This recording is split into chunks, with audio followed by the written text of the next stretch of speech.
नमस्कार विद्यार्थियों, कक्षा 12 के अंतर्गत हम पिछली क्लास में चर्चा कर रहे थे भारतीय संविधान की विशेषताओं के विषय में। उसी का ये दूसरा पार्ट है, क्योंकि ये टॉपिक अपने आप में बहुत व्यापक है। उसमें से पहला पार्ट हमने पिछली क्लास में अध्ययन किया था। आज हम दूसरी जो पार्ट है, वो अन्य विशेषताएं भारतीय संविधान की, उनके विषय में यहाँ अध्ययन कर रहे हैं। भारतीय संविधान की 8 विशेषताएं हमने पिछली क्लास में अध्ययन की थी। अगर अगली विशेषता 90 विशेषता के रूप में देखें तो भारतीय संविधान की विशेषताओं में अगली विशेषता आती है इकहरी नागरिकता।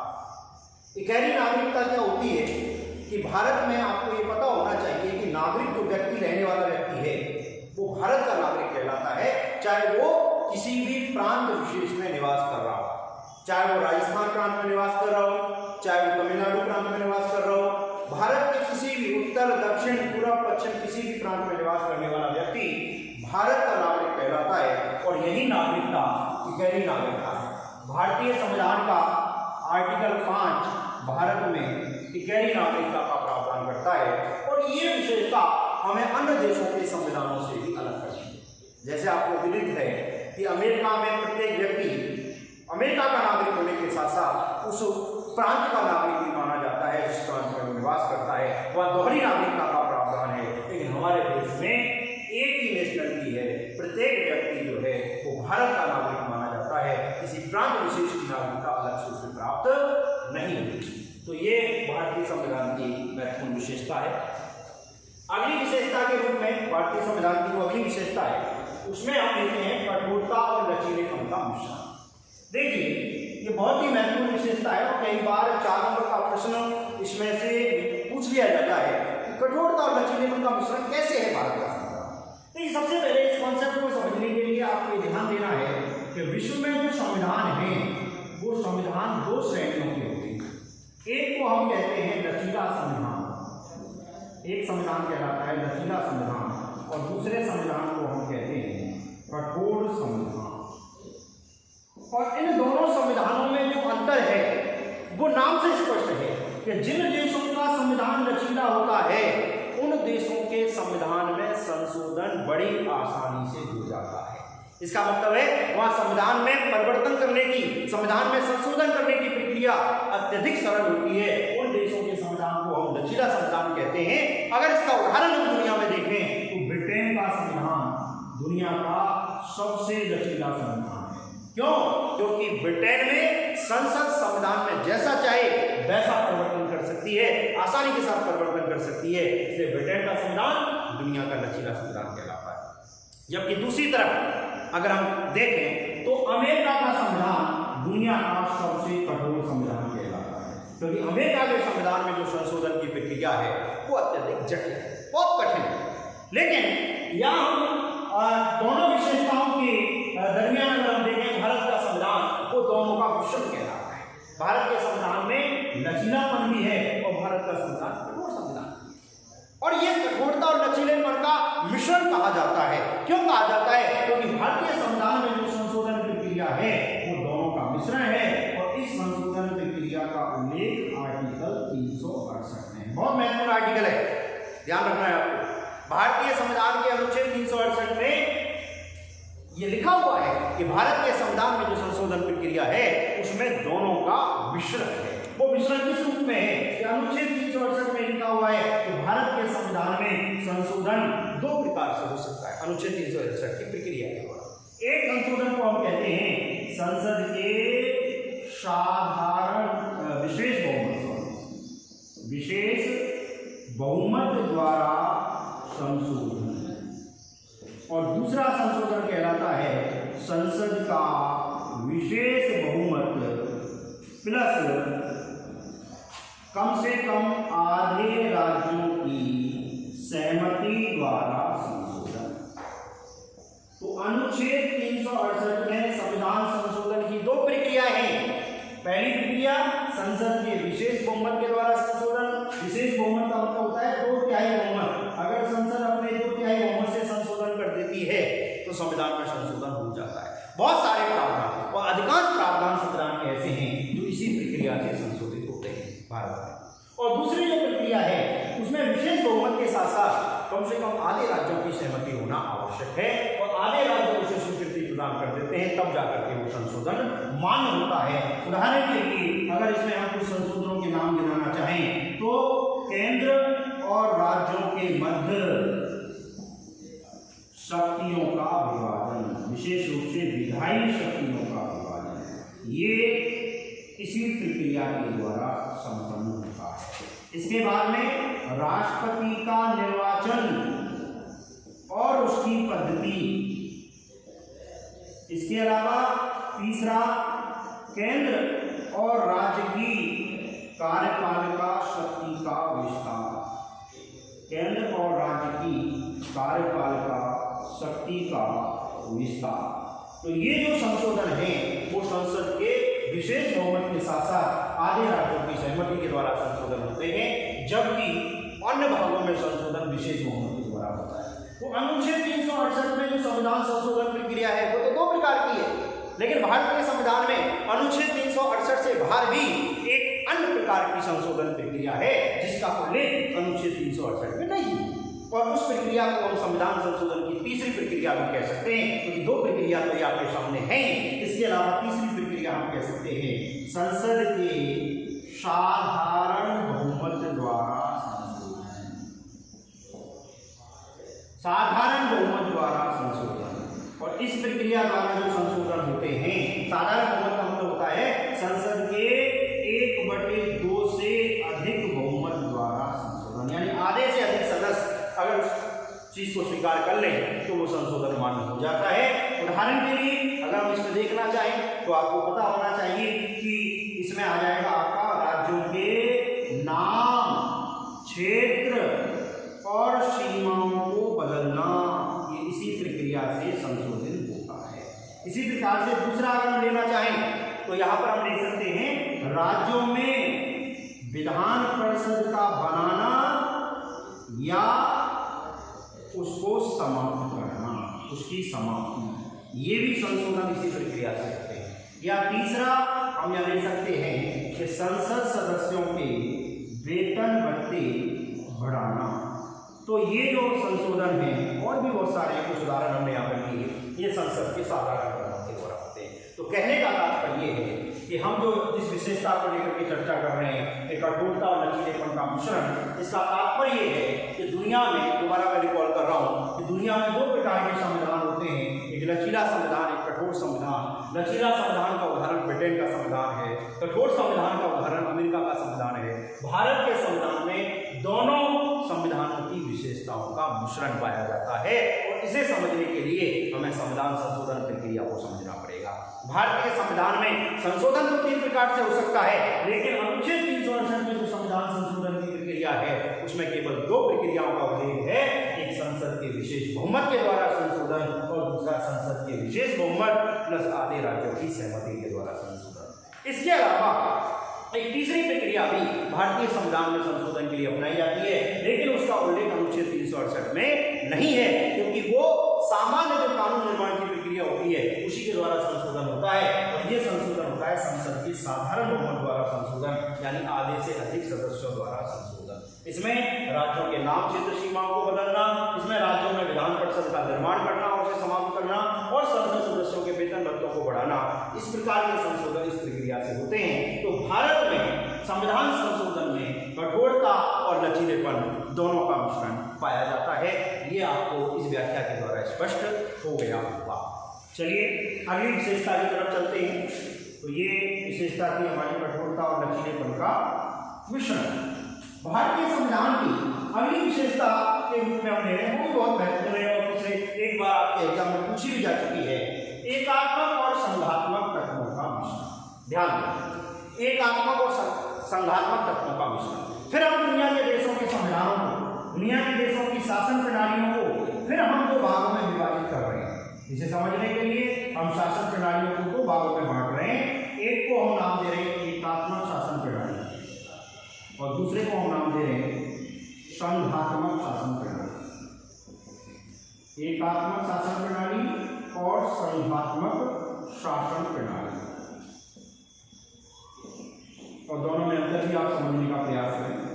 एकात्मक शासन प्रणाली नाम से स्पष्ट हो रहा है वह शासन व्यवस्था जिसमें सरकार की सभी शक्तियां शासन की सभी शक्तियां एक स्थान पर केंद्रित रहती हैं, यानी शासन की सभी शक्तियां एक ही सरकार के पास होती हैं और वो सरकार होती है केंद्र सरकार। शासन की सभी शक्तियों का केंद्र बिंदु केंद्र सरकार होता है, लेकिन इसका मतलब ये नहीं होता कि वहां पर राज्यों की सरकारें नहीं होती, प्रांतों की या राज्यों की सरकारें भी होती हैं, लेकिन वो सरकारें अपनी शक्तियां किससे प्राप्त करती हैं? केंद्र सरकार से प्राप्त करती हैं। इसलिए सर्वे सर्वा जो है वो केंद्र सरकार होता है। राज्य सरकार का अपना स्वतंत्र अस्तित्व नहीं होता, राज्य सरकारें केंद्र सरकार के अधीन रह करके कार्य करती हैं। उस शासन व्यवस्था को हम कहते हैं एकात्मक शासन व्यवस्था। दुनिया के बहुत सारे देशों में एकात्मक शासन प्रणाली पाई जाती है। जैसे उदाहरण के लिए हम देखना चाहें, ब्रिटेन है, जापान है, ये ऐसे देश हैं जहां पर एकात्मक शासन व्यवस्था अपनाई गई है। दूसरी तरफ दुनिया के कुछ देशों में संघात्मक शासन प्रणाली भी पाई जाती है। अब संघात्मक शासन प्रणाली किसे कहते हैं? तो संघात्मक शासन प्रणाली में एकात्मक शासन प्रणाली से विपरीत विशेषताएं होती हैं। यानी संघात्मक शासन प्रणाली में शासन शक्तियां संविधान के द्वारा विभाजित होती हैं, यानी संविधान सर्वोच्च होता है, संविधान की सर्वोच्चता होती है और संविधान के द्वारा शासन शक्तियों का केंद्र सरकार और राज्य सरकारों के मध्य में विभाजन किया जाता है। देखिए, दोनों सरकारों के मध्य में शक्तियों का बंटवारा कर रहा है कौन? संविधान। इसका मतलब दोनों सरकारें एक दूसरे के इक्विवेलेंट है, दोनों सरकारें एक दूसरे के समकक्ष हैं, बराबर है, अधीन नहीं है। राज्य सरकारों की स्थिति हीन नहीं है, राज्य सरकार और केंद्र सरकार दोनों संविधान के अधीन रहकर के कार्य कर रही है। और अगर शक्तियों के बंटवारे को लेकर के दोनों सरकारों के मध्य में कोई विवाद होता है तो उस विवाद का निपटारा करता है हमारी स्वतंत्र और सर्वोच्च न्यायपालिका, ये विवाद का निपटारा करती है। तो जिन देशों में संघात्मक शासन प्रणाली पाई जाती है वहां संविधान सर्वोच्च होगा, नंबर 1। नंबर 2, वह केंद्र सरकार और राज्य सरकार दोनों का अलग अलग अस्तित्व होगा। नंबर 3, दोनों सरकारों के मध्य में शक्तियों का बंटवारा किया जाएगा संविधान के द्वारा। जैसे हमारे देश का संविधान दोनों सरकारों के मध्य में शक्तियों का बंटवारा कर देता है। और चौथा, वहां पर बंटवारे के विवाद से उत्पन्न समस्या का समाधान करने के लिए स्वतंत्र और निष्पक्ष न्यायपालिका होगी। उस देश की शासन प्रणाली को हम संघात्मक शासन प्रणाली के नाम से संबोधित करेंगे। तो एकात्मक शासन प्रणाली और संघात्मक शासन प्रणाली दोनों में क्या भेद होता है, ये हमने समझने का प्रयास किया। और उदाहरण हम देखने का प्रयास करें तो अमेरिका जैसा देश जो है, दक्षिण अफ्रीका जैसा देश जो है, यहाँ पर संघात्मक शासन प्रणाली पाई जाती है। अब बात करें भारत, तो भारत में मूल रूप से तो संघात्मक शासन प्रणाली है, लेकिन वास्तव में भारत की शासन प्रणाली में बहुत सारी विशेषताएं एकात्मक शासन प्रणाली की भी पाई जाती है। यानी वे विशेषताएं जो एकात्मक शासन प्रणाली वाले देशों में पाई जाती हैं, जैसे गहरी नागरिकता, एकीकृत न्यायपालिका, बहुत सारी विशेषताएं जो एकात्मक शासन प्रणाली की है लेकिन भारतीय संविधान में पाई जाती हैं। उदाहरण के लिए नंबर 1, गहरी नागरिकता, ये एकात्मक शासन प्रणाली की विशेषता है लेकिन भारतीय संविधान में भी ये विशेषता पाई जाती है। इसके अलावा एकीकृत न्यायपालिका, ये भी भारतीय संविधान की एकात्मक विशेषता है। तीसरा, आपको पता है कि केंद्र सरकार हमारे देश में सर्वोच्च होती है और इसलिए जो संविधान संशोधन होता है, संविधान में जो संशोधन होता है वो करने का अधिकार केंद्र सरकार के पास है, राज्य सरकार के पास संविधान संशोधन का प्रस्ताव लाने का अधिकार नहीं है। तो ये भी भारतीय संविधान को एकात्मक बनाता है। आपातकालीन प्रावधान ये भी इस चीज को दर्शा रहे हैं कि भारत में जो है वो एकात्मक शासन प्रणाली के ये विशेषताएं पाई जाती हैं। तो बहुत सारी विशेषताएं हैं। इन सब के आधार पर हम कह सकते हैं कि भारत में संघात्मक शासन प्रणाली होते हुए भी एकात्मक तत्व पाए जाते हैं। और कौन कौन से एकात्मक तत्व हैं ये भी हमने देखने का प्रयास किया। और इसलिए भारतीय संविधान में कहीं भी हमारी शासन प्रणाली के लिए संघ शब्द का प्रयोग ही नहीं हुआ है, ये ध्यान रखना। संघ शब्द का प्रयोग कहीं नहीं हुआ है। हमारे देश का संविधान भारत को घोषित करता है राज्यों का संघ, ध्यान दें, यूनियन ऑफ स्टेट। तो हमने संघ शब्द नहीं अपनाया, संघ को इंग्लिश में कहते हैं फेडरल, हमने फेडरल शब्द को नहीं अपनाया, हमने यूनियन शब्द को अपनाया। हमारे देश का संविधान जो है वो यूनियन ऑफ स्टेट कहलाता है, हमारे देश का संविधान जो है वो राज्यों का संघ कहलाता है। क्योंकि हमारे देश के संविधान में संघात्मक भी उसमें एकात्मक तत्वों का भी मिश्रण पाया जाता है। इसलिए भारत के संविधान को हम एकात्मक और संघात्मक तत्वों का मिश्रण वाला संविधान कहते हैं और ये भी भारतीय संविधान की एक विशेषता के रूप में हमने यहाँ पर स्पष्ट किया। अगली विशेषता जो भारतीय संविधान के अंतर्गत हमें अध्ययन करनी है उस विशेषता को हम नाम दे रहे हैं संसदीय संपूर्णता और न्यायिक पुनरावलोकन का समन्वय। देखिए ये बहुत महत्वपूर्ण विशेषता है, संसदीय संपूर्णता और न्यायिक पुनरावलोकन। पहले तो ये समझने का प्रयास करें संसदीय संपूर्णता। संसदीय संपूर्णता उन देशों में पाई जाती है जिन देशों में संसद सर्वोच्च होती है और संसद जैसा चाहे वैसा संविधान में संशोधन कर सकती है, उस विशेषता को कहा जाता है संसदीय सर्वोच्चता। और संसदीय सर्वोच्चता ये विशेषता है ब्रिटेन के संविधान। ब्रिटेन का जो संविधान है उसमें संसद सर्वोच्च है और संसद जैसा चाहे वैसा संविधान में संशोधन कर सकती है। दूसरी तरफ दूसरी जो विशेषता दुनिया के देशों के संविधानों में पाई जाती है वो है न्यायिक पुनरावलोकन। न्यायिक पुनरावलोकन क्या होता है कि इस व्यवस्था के अंतर्गत सर्वोच्च न्यायालय या न्यायपालिका जो है वो सर्वोच्च होती है और उसके पास ये शक्ति होती है कि वो व्यवस्थापिका द्वारा बनाए गए कानूनों को रद्द कर सकती है।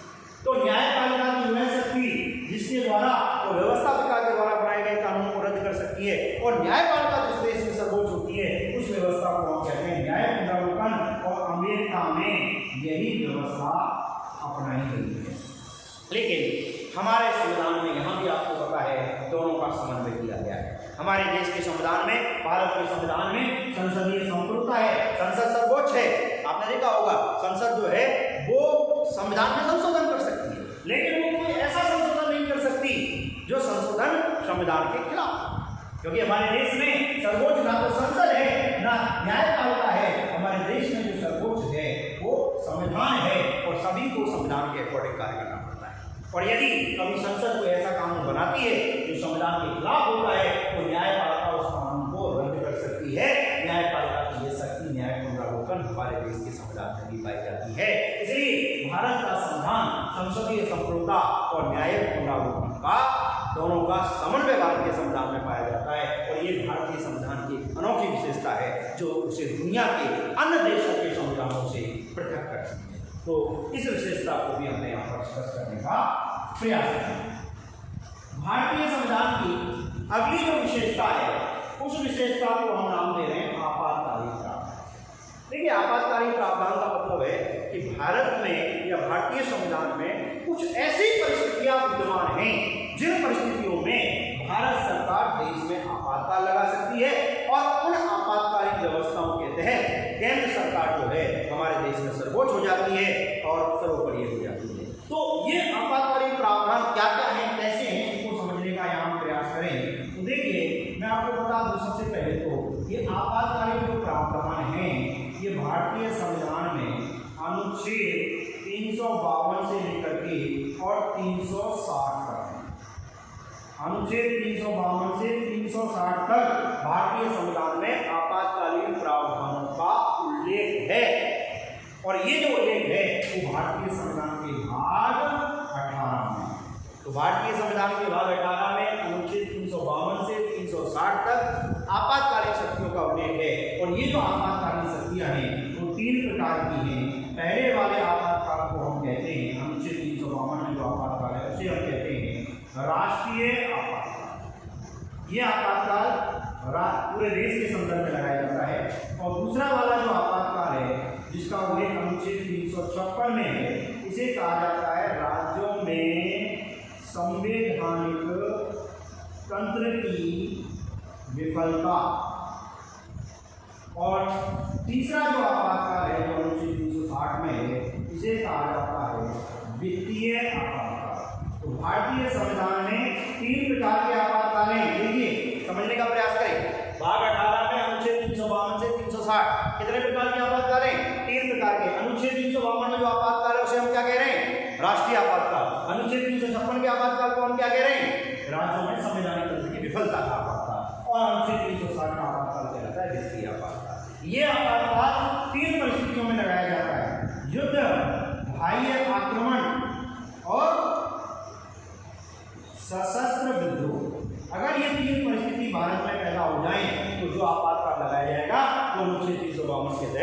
राष्ट्रीय आपातकाल लगाया जाएगा। अगर किसी राज्य का शासन संवैधानिक नियमों के अनुसार नहीं चलाया जा रहा है तो संवैधानिक नियमों को विफल मान करके जो आपातकाल लगाया जाएगा वो अनुच्छेद 356 के तहत लगाया जाएगा। और अगर देश की वित्तीय स्थिति खराब हो जाए तो उस स्थिति में जो आपातकाल लगाया जाएगा वो अनुच्छेद 360 के तहत वित्तीय आपातकाल लगाया जाएगा। और ये आपातकालीन प्रावधान भारतीय संविधान की एक अनोखी विशेषता को दर्शाते हैं। और इस आपातकाल में भारत सरकार का छूट पूरी तरह से एकात्मक हो जाता है और केंद्र सरकार सर्वेसर्वा या शक्तिशाली हो जाती है। इसके बाद भारतीय संविधान की एक और विशेषता का यहाँ हमने उल्लेख किया है और उस विशेषता को हम नाम दे रहे हैं स्वतंत्र न्यायपालिका। आप सब जानते हैं भारत में न्यायपालिका स्वतंत्र भी है और इसको और बढ़ाना चाहें तो एकीकृत भी है। हमारे यहाँ जो न्यायपालिका है वो स्वतंत्र है और एकीकृत है। एकीकृत का मतलब है कि हमारे यहाँ पर न्यायपालिका का सोपान इस तरह से, और इस सोपानिक स्तर पर अगर हम देखने का प्रयास करें तो सबसे ऊपर भारत में सुप्रीम कोर्ट है, जिसे सर्वोच्च न्यायालय या उच्चतम न्यायालय भी कहा जाता है, जो देश में एक नई दिल्ली में काम करता है। और उसके नीचे राज्यों के प्रत्येक राज्य के स्तर पर एक हाई कोर्ट होता है जिसे उच्च न्यायालय कहते हैं। उसके नीचे जिला स्तर पर जिला या सत्र न्यायालय होता है। उसके नीचे मुंसिफ न्यायालय की व्यवस्था की गई है और उसके नीचे ग्राम पंचायत, जो ग्राम के न्यायालय होते हैं, ग्राम के स्तर के छोटे छोटे विभाग होते हैं उनको बुझाने की व्यवस्था की गई। ये जो व्यवस्था आपको दिखाई दे रही है ये एकीकृत न्यायपालिका है, यानी यहाँ से लेकर के सोपानिक रूप से हम सुप्रीम कोर्ट तक अपने विवादों को ले जा सकते हैं और इसके लिए अपील के माध्यम से जा सकते हैं। इसका मतलब हमारे यहाँ न्यायपालिका एकीकृत रूप में कार्य करती है और न्यायपालिका को हमने कार्यपालिका और व्यवस्थापिका से पूरी तरह से अलग बनाया है ताकि वो स्वतंत्र और निष्पक्ष रूप से कार्य कर सके। ये भी भारतीय संविधान की विशेषता को दर्शाता है। भारतीय संविधान की अगली विशेषता के रूप में जो हम ले रहे हैं वो है लोक कल्याणकारी राज्य की स्थापना। लोक कल्याणकारी राज्य, लोक कल्याणकारी राज्य का मतलब होता है ऐसा राज्य जो लोक कल्याण के कार्य करता है।